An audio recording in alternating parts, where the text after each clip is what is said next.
আজকে কিন্তু এঁচোড় রান্না করব, দেখতেই পাচ্ছ অর্ধেকটা। আর এঁচোড়টা না খুব সুন্দর, বীজগুলো মানে একদম নরম, বেশ খেতেও ভালো লাগবে।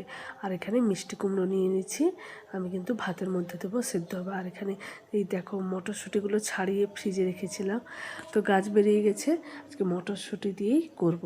আর ওই যে বলে কাঁঠালের আঠা লাগলে পরে মানে পরে ছাড়ে না, সেই অবস্থা। মানে এঁচোড় এত আঠা, তার জন্য কিন্তু আমি সর্ষের তেল লাগিয়ে এঁচোড়টা কাটবো। আরও কিন্তু একটা জিনিস দিয়ে মানে হাতে মেখে বা জলের মধ্যে দিলে কাটলে কিন্তু সেটাও কিন্তু আঠাটা ছেড়ে যায়। তো আজকে আমি মানে সর্ষের তেল দিয়েই হাতে মেখে তারপরে কিন্তু আমার দেখতেই পাচ্ছ এঁচোড়টা কিন্তু কাটা হয়ে গেছে। আর এদিকে আলুগুলো, এঁচোড় আলু কিন্তু আমি একটু লবণ হলুদ দিয়ে সেদ্ধ করে নেবো।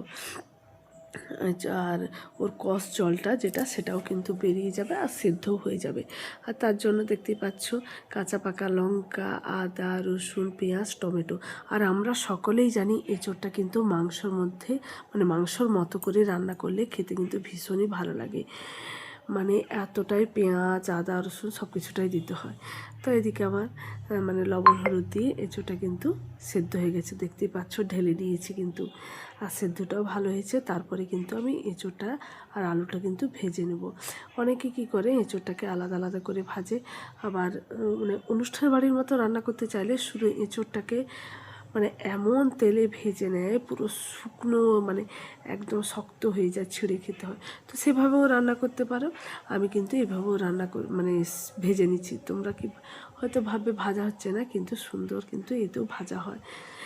তো আমি এঁচোড় আর আলুটাকে ভালো করে কিন্তু ভেজে নিচ্ছি, দেখতেই পাচ্ছ। খুব একদমও শক্ত করব না, কারণ আমার ছোটো ছেলে খেতেই পারবে না শক্ত করলে। তাই কিন্তু আমি ভেজে নিচ্ছি। আর ভাজার পরে কিন্তু তারপরে আমি এঁচোড়টা মানে মশলা কষে তুলে দেবো।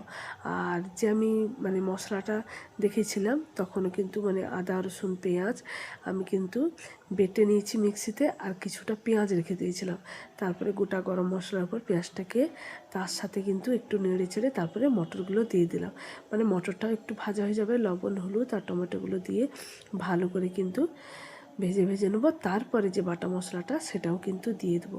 দেখতেই পাবে আমার মশলাটা ভালো করে কষানোর পরে কিন্তু তারপরে কিন্তু আমি এঁচোড়টা দেবো। আর কিন্তু শুকনো গুঁড়ো লঙ্কাও দিয়েছি, কাঁচা পাকা লঙ্কা দিয়েছিলাম, তারপরেও কিন্তু শুকনো গুঁড়ো লঙ্কাও দিয়েছি। দিয়ে মশলাটা আমার কষে যাওয়ার পর তারপরে কিন্তু আমি এঁচোড়টাকে দিয়ে ভালো করে কষিয়ে নেবো। আর তোমরা আমার ভিডিওতে সুন্দর সুন্দর কমেন্ট করো, অনেক অনেক ভালোবাসা দাও। আমার প্রত্যেকটা দিদিভাই দাদাভাইদেরকে অনেক অনেক ভালোবাসা।